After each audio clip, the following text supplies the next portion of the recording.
Well, good morning and welcome to 755 Live, about 5 minutes of what Jesus said. You can find different commands of Jesus every weekday in little soundbite versions with the reference to the full command as part of our weekday Bible plan. More information is available there at bible.today.church.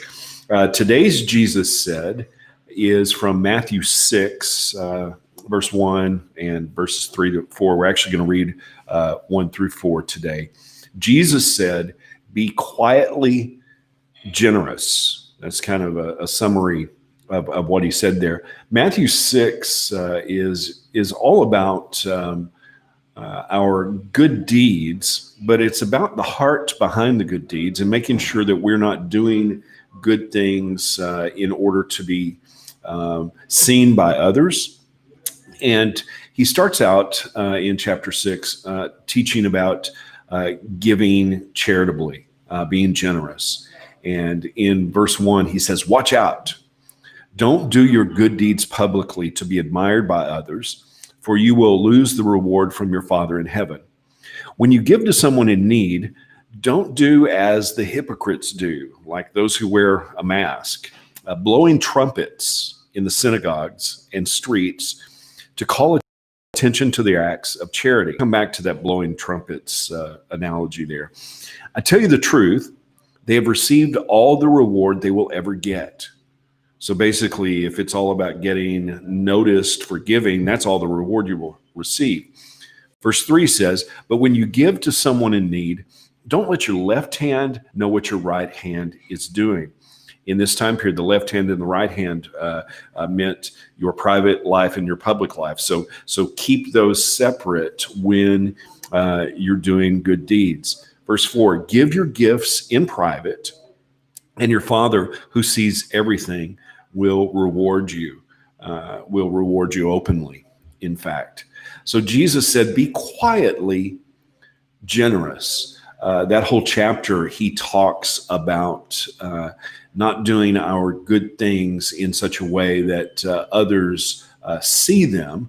And that doesn't mean that we hide our good works, but it means that we don't wear them like a badge of honor, that we don't make a big deal out of the good things that we do, and especially when it comes to generosity.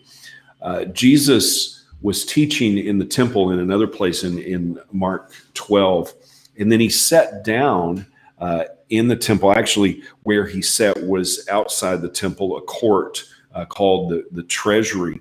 It was also called the women's court because that's as far as in this time period women could go in the temple. They couldn't go actually all the way in. And it was called the treasury because there were 13 offering boxes there. And these were wooden boxes, as I understand it, and they had funnels that were shaped like trumpets where you would put your money in as you entered or left the temple.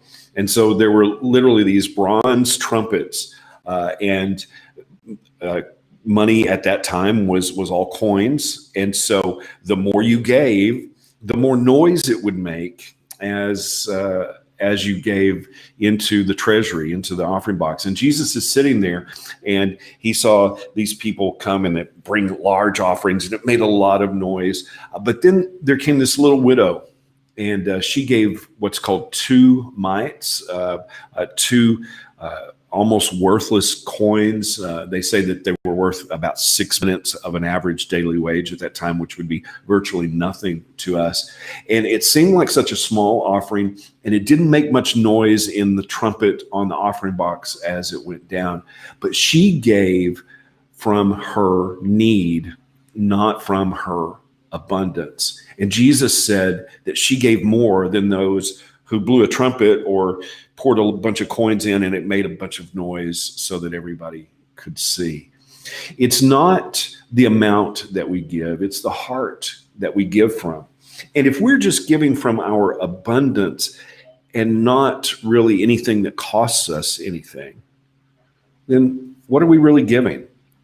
And if we're giving to be noticed, if we're giving to be able to post it on social media, or to brag about it. Even if we're bragging on God, that's not the heart behind generosity. Generosity is giving for giving's sake and giving something that costs us. And it's not something that we blow a trumpet about. It's not something that we make a big deal about, like those who wear a mask. So Jesus said, be quietly generous. And I want to challenge you today. Who can you bless quietly today? Who can you give, not just from your abundance, but something that costs you something today? You may not have much. It may be a widow's mite. But when you give the right way, God will bless you abundantly. Jesus said, be quietly generous. How can we put that into practice today?